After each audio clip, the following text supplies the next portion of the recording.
Hello, my friends, and welcome back. Chris here again, and today we're talking about The Boogeyman from 2023, directed by Rob Savage. This is actually based off of a short story by Stephen King, and the short story is only about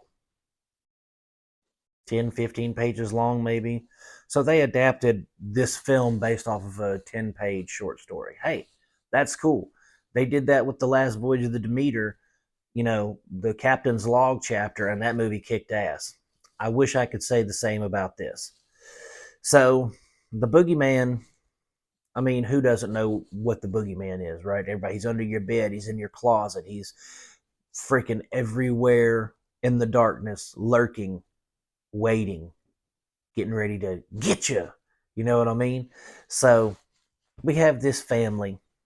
They've had a tragedy because, modern horror always has to have some kind of fucking trauma to make the story go for some reason. Everybody has to have a dead relative, or somebody died in an accident, or there's some kind of family secret, or yada yada. I'm so sick of that. But anyway, we get some trauma.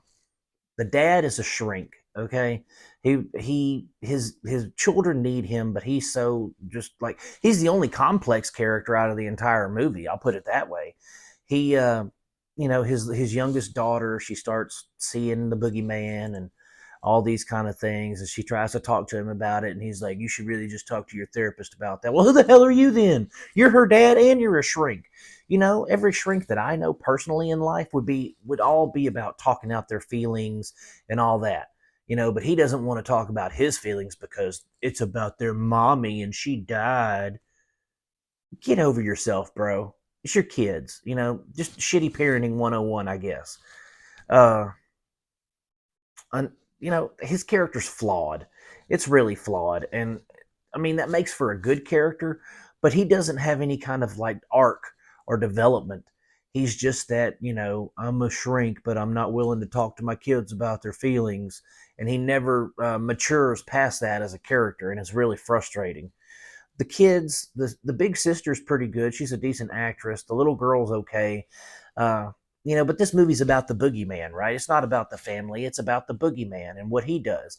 Well, let me just say this. The boogeyman looks like shit.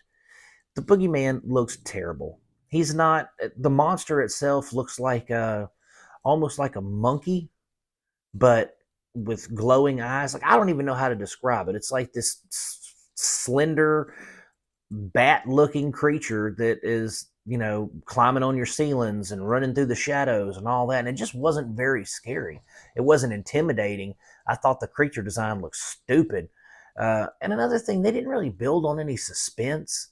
There's some good suspenseful parts in the film, but they didn't build on the suspense enough to make you uneasy before they try to scare you. It's like it was basically pretty formulaic, where it's like, oh, well, I know since this score is happening and this lighting is happening, then boom, the creature is going to be here shortly. I know that.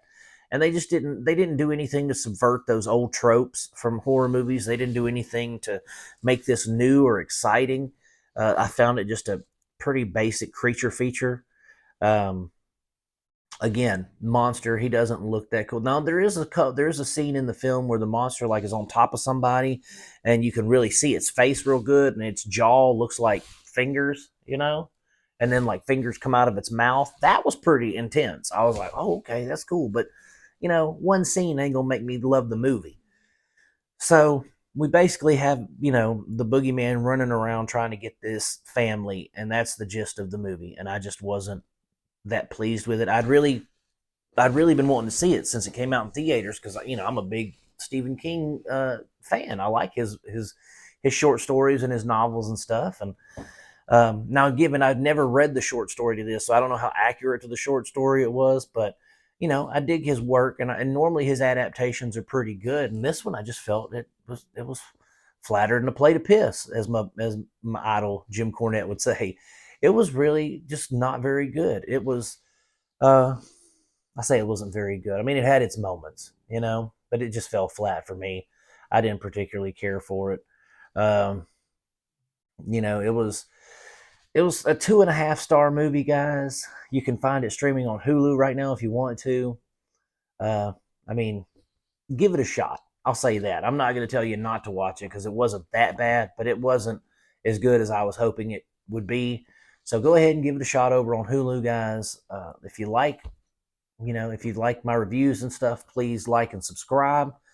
Feel free to, click the notification button. Go over to Facebook, look up the Cinema Dolce Facebook group, and join us to have some conversations and comments and whatnot.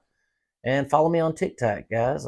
It's Cinema Dolce. But have a great day, guys. I'm going to keep making them as long as you keep watching them. God bless. Peace out.